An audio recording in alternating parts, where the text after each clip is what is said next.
The Rams' 53-man roster right now. Who's going to get cut? And an update on Jalen Ramsey. That's coming up next on Locked On Rams.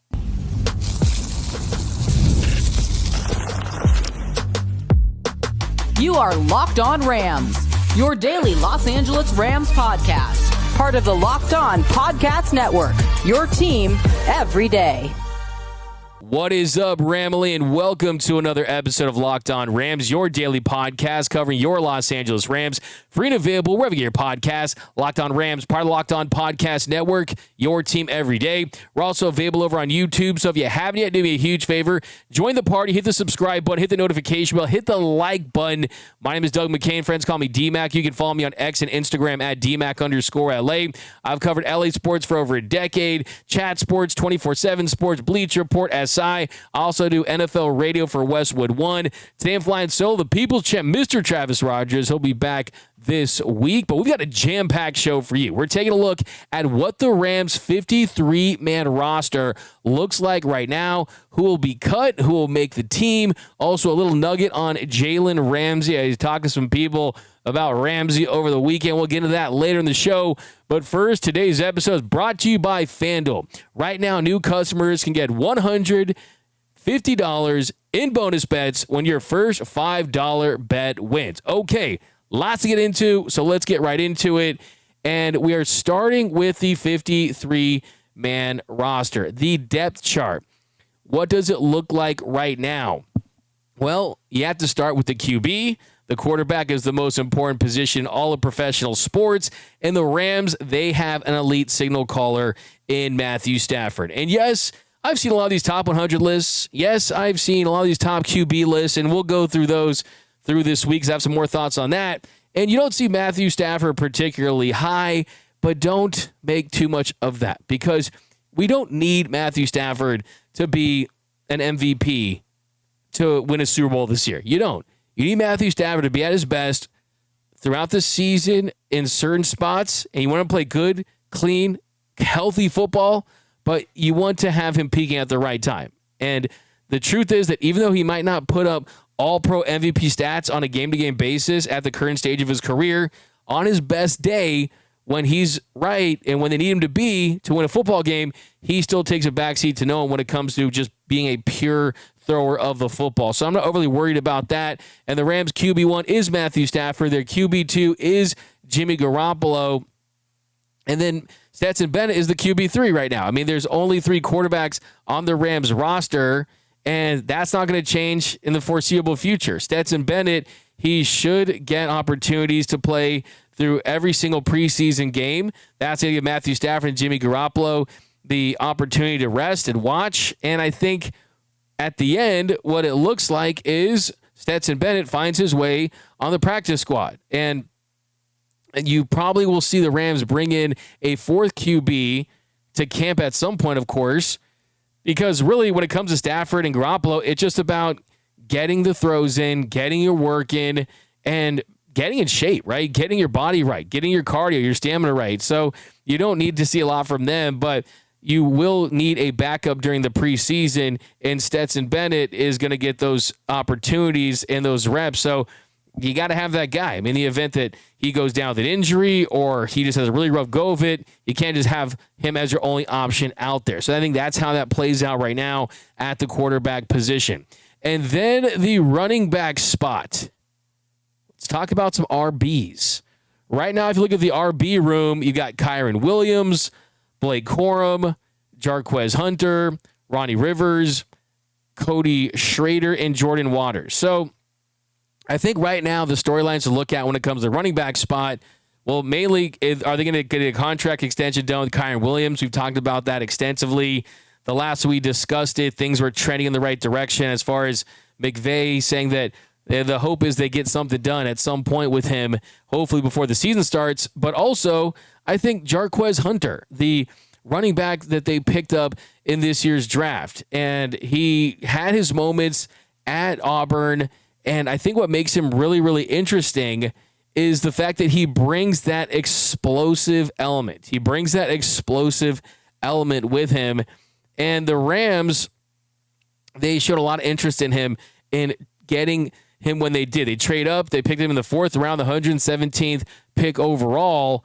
And I think when you look at what his goals are, short-term, long-term for this team, short-term just has to be getting past Ronnie Rivers on the depth chart. And that took Blake Corum a couple weeks to do when last season started.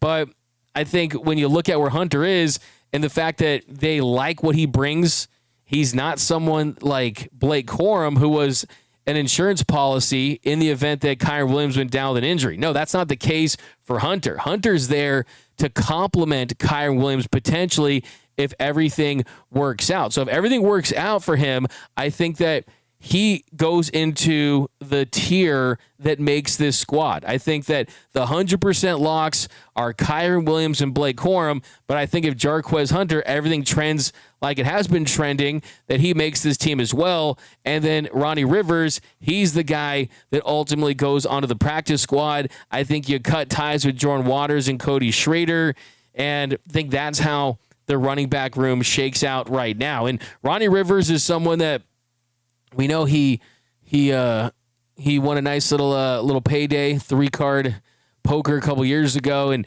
we know that he's great as a guy that you can have on special teams. But right now, I think that that's going to be how it plays out. I mean, his case to make this team is, do I provide you enough depth, and can you use me on special teams? Is that enough to have him make this team based on the running backs they have now and the guys in front of them? I would say as far as it being a numbers game, it's not, just because they've got their 3 guys I think that they're invested in, they're committed in Kyron Williams, Blake Corum, and Jarquez Hunter. But it is interesting. And you go behind that with Schrader and Waters. Waters is someone that he's got that big back element to him that could be useful as someone coming off into the practice squad, because you really don't have a ton of that for this team, but he is certainly that. He is certainly someone that can bring that dynamic. He's 6 feet tall, 225 pounds, went to Duke prior to that, and then he went to NC State. So he was a UDFA, went undrafted, so we'll see how that plays out for him, but it is going to be a little bit of a long shot at this point, but he is someone that is really interesting. I mean, he went a max speed of 21.6 miles per hour in a rush last year. I mean, he's got some speed and power. Who knows how it shakes out? But I think right now those are the 3 guys, and that's kind of the wild card pick. If he really turns heads, he really impresses, maybe he gets an opportunity. Then you look at the wide receivers. The locks are easy here. Puka Nacua, I think there's a pretty good chance he makes this team. Devontae Adams, Tay, as I call him, as his teammates call him, there's a pretty good chance he makes this team. Tutu Atwell signed that $10 million deal. He's back. Jordan Whittington, he was impactful in his opportunities as far as, hey, this is someone they feel comfortable in if they need to go and increase his role because the guys in front of him get injured. He has shown the ability to block, to understand the system. He's strong, has strong hands. He kind of feels like that prototypical big, physical, strong Rams receiver that can block and emphasize that part of his game as well. So those are the 4 guys that are 100% going to be in the WR room, and you don't have any doubts about that. But behind him, guys that are going to be competing for that spot, you got Xavier Smith. You've got Konata Mumfield. You've got Bryn Covey, who they added. You got Mario Williams. Those are guys that I think that whole group is going to be in that building in some capacity. The question is, out of that group, who makes the team and who makes the practice squad? So I think that's kind of the interesting thing there, because there's some pretty nice talent there, some pretty nice depth there, and really what it comes down to is Xavier Smith and Bryn Covey. Those are guys that have the ability to impact the game as return men on special teams. So I think the big wild card is Mumfield. If he has a really strong camp, I think there's a decent shot that he kind of plays his way in there right behind Jordan Whittington as the 5th wide receiver. And then you look at kind of the depth behind that. I think you keep Smith and Covey as guys that are in the mix for their ability to impact the game in the return game. We saw Xavier Smith last year. We've seen Covey a couple years ago and kind of what he's done throughout his career. I think ultimately the way it looks is either Xavier Smith or Covey are on the practice squad. And I think right now Xavier Smith, since he's been in the organization, and I look like what he did for this team last year, I think that he has the advantage. I think Mario Williams, another interesting guy too, is he's someone that was a highly touted recruit. We know his history of having kind of his ups and downs throughout his career and kind of what that looked like when he was at USC. Still young, he's just 22 years old, but he went to, he played at Oklahoma, played at USC, played at Tulane, and last year at Tulane had 1,000 yards receiving, had 6 touchdowns. It definitely kind of flashed that potential that we saw from him. And he's someone that was a top 50 recruit when he was in high school. There was always a lot of talk about him before he committed to Oklahoma. So that's definitely something that helps him, is the fact that he has that pedigree, because it's allowed him to have those opportunities and play at those big schools. So look, I mean, the guy, he's a UDFA, right? He's a UDFA, and it's always going to be an uphill battle for guys like that, but he's a guy to kind of keep your eyes on and just kind of remember that name type of guy. And I think when you look at the cuts, you'll probably see Drake Stoops, Quintez Cephas, Brandon Presley, True Edwards. Those are guys that are probably going to get cut at some point. Right now, if I had to pick between Smith and Covey, I'll take Smith just because he's, like I said previously. And if you look at, if Covey doesn't get this team on the practice squad, if he doesn't want that role, that's going to be the opportunity for him. If Covey doesn't accept that role as a practice squad member, maybe Presley or some of the other guys take it, because that's going to be an option for him. And if another team wants to poach him, they can possibly do that. So that's something to consider as well. But coming up next, I know it's a jam-packed show, lots to get into here, but we are rolling with the 53-man roster projection, and we're going to shift to the defensive side of the football. That's coming up next on Locked On Rams. And a reminder that today's episode of Locked On Rams brought to you by our friends over at FanDuel. Summer sports are in full swing, and whether you're all about baseball under the lights, golf on the green, or high-stakes soccer action, FanDuel is the best way to make every game even more exciting. You're already following the action. Why not make it a little more thrilling? With FanDuel, you can get in on the game while your friends are getting sunburned at the beach. I've been using FanDuel to track my favorite matchups, and the app keeps it fresh with new daily promotions and fun ways to bet. It's easy to use, fast to pay out, and makes even regular season games feel like must-watch events.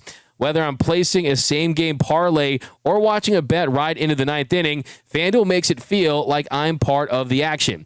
New to FanDuel, new customers can bet just $5 and get $150 in bonus bets if your first bet wins. Open the FanDuel app today or visit FanDuel.com/LockedOnNFL to get started. And we are off and running here on Locked On Rams. Thank you for making Locked On Rams your first listen every single weekday. Free and available wherever your podcast. Locked On Rams, part of Locked On Podcast Network, your team every day. Want to send a special shout out to those everyday listeners out there watching and listening to every single episode of Locked On Rams. Cannot thank you enough. You guys will make this show go. This show's got more listeners and more viewers and more subscribers in the last couple of months. And just want to let you know that you got to join that Everyday Listeners Club. That's where you watch or listen to every single episode of Locked On Rams, and then you don't miss a thing about your favorite football team. But okay, let's pick it up with the tight ends here. And the locks are pretty obvious for this one too. Tyler Higbee, the veteran, is back. Terrence Ferguson was their top drafted player. They took him 46th overall. They picked him up in the second round. Colby Parkinson, they invested a ton of money in him at that position when all things considered in the previous offseason. And those guys are going to most likely 100% going to be on the roster. Those are the locks. And as far as the rest of the guys in that group, not a ton of depth like we've seen in the other positions, but Davis Allen is someone with his catch radius, with his size, his ability to make contested catches, still I think is intriguing for the organization. And I expect him to find a way to make this team. Look at the practice squad. Mark Redmond is a guy that certainly probably takes that role. They probably cut Alex Torres. And you're in a pretty good spot at the tight end position for the Rams, because you got a veteran, and then you got a rookie with a ton of upside, and then you got a Colby Parkinson that is trying to prove something. And what he's trying to prove is that the Rams didn't make a mistake when they signed him to that $22+ million contract. And yes, last year did not go the way they had hoped it would for him. The production certainly was not there based on how much they paid him, because you want more from him, right? You want more first downs. You want more touchdowns. You want he was supposed to be kind of that red zone threat that was going to help him. He ended up with 30 catches for 294 yards and caught just one touchdown. And he's a big dude, 6'7", out of Stanford. He still has potential there, but it's going to be really a make-or-break season for him with the Rams. And the good thing about this group, I would say, for the depth goes, is that they all have some similarities, and you can plug them into certain spots. But the big wild card here is that Ferguson has the ability to potentially stretch this field and be a dynamic player. And I was speaking to someone with the Rams this weekend, and he told me that Sean McVay can't wait to go to multiple tight end sets, and that for years he has been dreaming up plays and executing certain schemes in 12 personnel that he just did not have the personnel to go and get and to run. And he tried to get a Brock Bowers and a Dalton Kincaid, and he has shown interest in tight ends for years. Well, they think they finally have their guy in Terrence Ferguson to be able to open up this offense and change some things. So that is something that's pretty exciting, because just having a better receiver room with Devontae Adams instead of a Cooper Kupp that was often injured and his production had declined, and a tight end room that last year Colby Parkinson did not live up to the expectations, and now you went right back at it and got a Terrence Ferguson, I think says a lot about how aggressive you're trying to be at that position. I think there is a world where the Rams only do keep 3 tight ends. I do think that's possible. If you did release Colby Parkinson, that would save them $5.25 million. Is it likely? No, but it's not impossible. So I think you kind of have to take him out of that lock category. I was going back and forth if I should fit him in there, but still, I think that those are the guys. I mean, really, let's be honest. I kind of go back. I mean, the true 100% right down with the Sharpie locks and etch it in stone are Terrence Ferguson and Tyler Higbee, but Parkinson is definitely lock adjacent just because of the investment they have in him.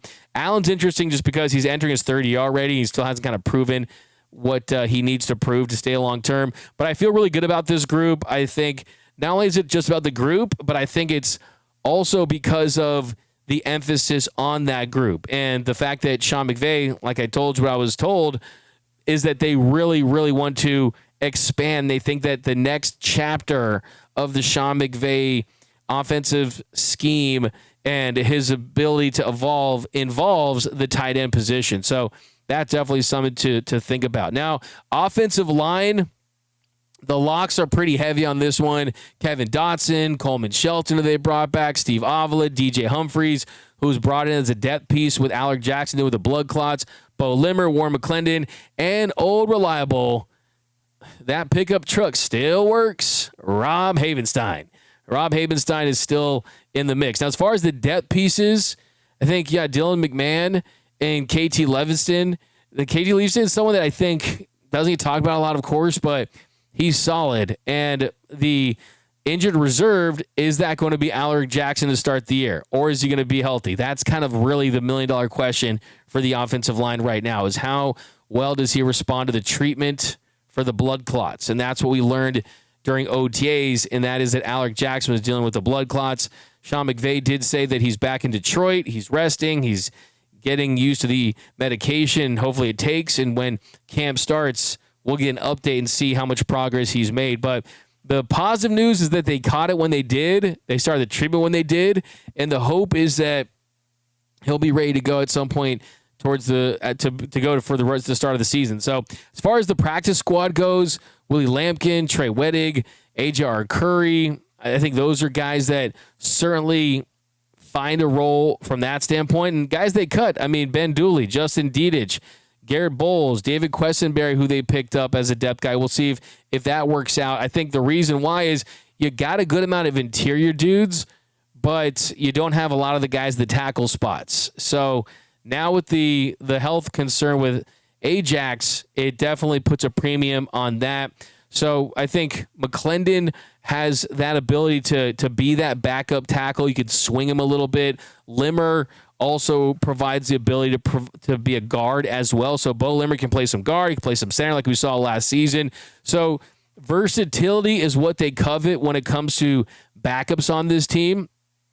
So I think that's a big reason why McMahon, you can back him up. Leaveston, you can back him up as a swing guy, as a guard, and a tackle as well. And I think that really, look, we saw what happened in 2022 when they were dropping like flies. You need guys that can be versatile and play multiple positions. Okay, let's switch to the defensive side of the football. We might push some of these for tomorrow's episode because I want to get into that Jalen Ramsey update. But let's do the special teams first, actually. So the locks, you got Ethan Evans, who is from Wingate. He's a great punter. Alex Ward, Josh Carty, and this is a group of young, talented players that certainly have grown this organization. Then cornerbacks.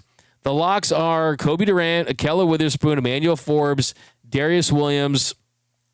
Practice squad, probably looking at Sean Jolly, probably looking at A.J. Green. I think the guy that kind of slips in there is Josh Wallace. They really like what he did for them on practice squad and special teams, what he did for them there. And he definitely has that in his bag. The interesting one is going to be Darion Kendrick, who they re-signed. Does he come back at the reduced rate? You have to think that that's a possibility as well. I think with Wallace, I mean, he definitely made his bones on special teams. He was a big-time producer there. He had 154 special defensive snaps. So, I mean, he actually was playing over there. But the Rams are going to have to see if they make a move at that position. And that move could possibly be for Jalen Ramsey. So we'll talk about that. That'll be coming up next. And we'll talk more about the cornerbacks room. That's coming up next on Locked On Rams. And welcome back to Locked On Rams. Thank you for making Locked On Rams your first listen every single weekday. Free and available wherever you get your podcasts. Locked On Rams, part of Locked On Podcast Network. Your team every day. Okay, here in our third segment, we're going to talk about the cornerback spot more. And when you look at how this is going to play out as far as who's going to play those roles, I mean, right now it is Darius Williams and Akella Witherspoon starting as the outside cornerbacks. And then we could see Quinn Lake there in the slot. You could see Kobe Durant in the slot or in the outside as well. I think the big wild card is the development of Emmanuel Forbes. He's made a very, very big impression on the coaches during the time he's been here in OTAs and during minicamp. He's added some weight and they like him. And it just depends on, do they like him enough to give him a more prominent role to start the season, or they kind of slow play his development? So that's kind of the big question there. I think, though, I mean, it's a decent room as far as depth, but you don't have those high-level top 10 to 15 to 20 guys. I mean, it's kind of average-ish. You look at their season last year. You got some guys that have the upside in Forbes and Durant. I think is a big year to see if he can truly realize that potential. Keller Witherspoon kind of is what he is. Same with Darius Williams. And that is guys that can play that NFL cornerback position respectively, get you occasional turnover for Keller Witherspoon, but on a down and basis, going up against the other team's number one, if it's a complete matchup wire to wire, they could struggle at times, right? It's not this lockdown thing. It's more like a team effort as a group. Now, as far as the Jalen Ramsey update, I want to keep this one at the end just because, yeah, it's just a lot of Jalen Ramsey lately. And I just, like I said, my job is to keep you guys as informed about this team as possible. So I don't want you to get surprised about anything. And also, I did talk to someone about Jalen Ramsey that was an insider for the Rams. And basically what I was told is, like, with him right now, they do still like him, but the fact is it's a little complicated as far as how much they're willing to invest in him, as far as taking on that salary. As far as the draft capital goes, not too big of a concern about that because it's going to be a late round pick. But there's just kind of this talk about, is Jalen Ramsey kind of the right guy to bring in right now based on this stage of his career? They kind of have some questions about that. And then also, the Sean McVay comments made lately about having a tough time getting a deal done. It's more of a leverage play on the Rams standpoint, just basically making it known that, hey, we're not desperate. And that's kind of how they want to be viewed by the Dolphins. Hey, if we can get him at our price, at that discounted rate, if he falls into our lap, then maybe we'll consider it. But by no means are we calling you guys and making it known that we're desperate for Jalen Ramsey, that we think that he's the absolute end-all, be-all missing puzzle for our 2026 Super Bowl run. That's not how they feel. They still feel like he can be additive and that he would be an upgrade at that position. There is a lot that comes with adding Jalen Ramsey to your team. But as far as the update from Adam Schefter, he said recently, a few days ago on Friday, Jalen Ramsey will get traded. It'll be, I would expect, before the start of training camp. We'll see how it shakes out, where he goes. I think he would like to go to the West Coast, to the Los Angeles Rams, Chargers, something like that. So, nothing too earth-shattering there. The Rams have made it known they're still interested in him. And Jalen Ramsey, he has been in L.A. working out with ex-Ram Eric Whittle, his son. And I think if you're the Rams at this point, if I had to bet on it, I'd probably say it probably won't happen, but there's still somewhat of a chance. I mean, it's not a guarantee or anything like that, but I will say that there's less of a chance now than there was when there was a lot of excitement and buzz that this could happen. It has kind of dwindled a little bit, but sometimes it's the quiet before the storm. And the big issue from what that I'm hearing is that it's just the cost. It's going to be costly to bring him back, and that kind of puts them against the wall a little bit financially, and they don't. And kind of the conversation is he worth it? I mean, if he was all-pro Jalen Ramsey at that price, then they would, I think, be a little more interested in it. But you have to realize this is a Rams organization that is great when it comes to scouting potential players as far as information goes. Not every player ends up working out, but they do gather all the information, and they're being honest in the assessment of Jalen Ramsey. They're not looking at him as, oh, if he comes back because he puts on the Rams jersey, he'll be prime Jalen Ramsey. Playing under Sean McVay, he'll be prime Jalen Ramsey. He's going to be that all-pro again. The Rams aren't delusional like that. They don't think that they have this magic pixie dust and they can wave a magic wand and it's that guy. No, I think, what I've learned is that they just have a real honest assessment of what to expect from him at this stage of his career, even if he does come back and the buy-in is really high and he's really, really excited to be here. So that's the thing. I mean, when you're getting in quarterbacks and secondary guys when they're north of 30 after signing big deals, it usually doesn't end that great. And I think if you're the Rams, the big question is he happy enough to play on the short term, or would you want to really sign him to an extension? So that'd be kind of my question to you is, even if you are a fan that's steadfast and wanting to bring him back, would you want to bring him back knowing that to get the best out of him, keep him at his happiest, would probably come with having to get a longer-term deal done with him? And I think for this team's build right now, if you're getting those guys, you got to hope that they're interested in one-year deals. Like you look at Matthew Stafford and Devontae Adams. They know how their contracts are structured where, yeah, if everything works out great, we'll be back. Matthew Stafford, I would say barring injury, is a 90+% chance that he's back for another season after this one. He plays 2 more years as a Ram, but at the very least, the way it's structured where you can get out of that. Same thing with Devontae Adams. I think he's going into this year with great intentions, hoping to have a successful season here, but if for whatever reason things don't work out, the Rams can move off of him. And I think that they want that flexibility moving forward because they're in this really unique and interesting position that a lot of franchises just don't have a lot of the times, where you can contend now, but you don't have to send yourself into a 5 to 10 year rebuild if it doesn't work out. And the reason for that is because they've drafted so well, and you have this young core of great players on defense and offense that you can still build around. So I think they're looking for veterans like that can help them this year. We're not necessarily married to long term, right? So I think that's kind of part of the thought process. But that's going to do it for this episode of Locked On Rams. My name is Doug McCain. You can follow me on X and Instagram at DMAC_LA. And until next time, hit that like button on the way out for everyone to support the channel, by the way. And until next time, whose house? It's Locked On Rams house.